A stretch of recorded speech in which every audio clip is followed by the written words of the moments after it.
Di inaasang pagkakataon, dumating ka sa buhay ko.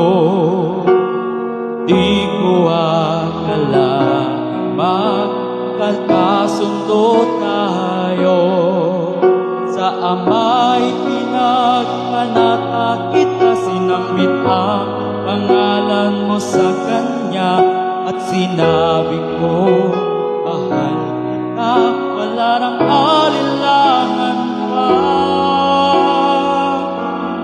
Ikaw ang hiling sa ating Ama, ikaw lang ang iibigin tuwing na handang mag-iis at maghintay, at sa tamang panahon basbas at ibigay umaasang diringgin.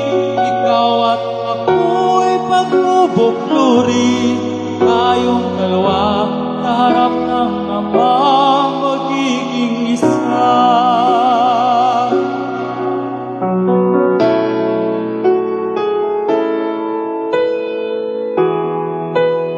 Maraming taon